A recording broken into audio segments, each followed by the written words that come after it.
المهم كيبان لي بزاف ديال الهضره على ود الابديت اللي دارت فيسبوك ولا ميتا. دونك اللي بان لي ان اولا بحال ميتا بحال ابليكاسيون شي الغوريثم ولا ديال نقولوا نسميو الغوريثم نسميو ديال الادس اللي ولا فيري ادفانسد، يعني افونتاج اكثر من كونفينيون. فيري ادفانسد يعني ولا نقدروا نقولوا انه اوكي هو ولا عارف الكاستمرز مزيان ولا فاهم الكاستمرز مزيان، دونك ولا بحال شي سيرفيس ديالهم اللي هو الادس اللي هو يجيبوا لك داك الكليان ولا داك الناس اللي بغيتي، ولا فيري ادفانسد يعني ولا تقدر تجيب لك فريمون الناس اللي انت محتاج، حتى الناس اللي غير هي كما هي ولا عندها سيرفيس زوين ولات كطلب منك انت شي حوايج باينه حاجه نورمال.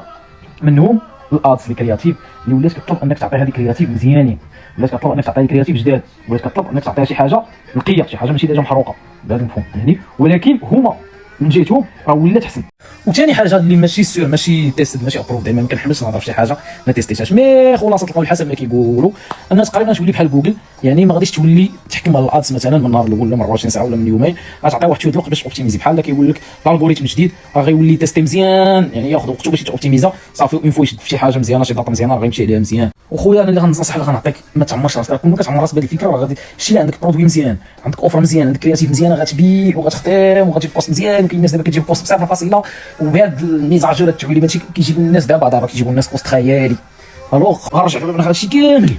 اخي المواطن اختي المواطنه ما تصدعش راسك مع هذا الالغوريثم، ما تصدعش راسك مع اكثر التعويلي.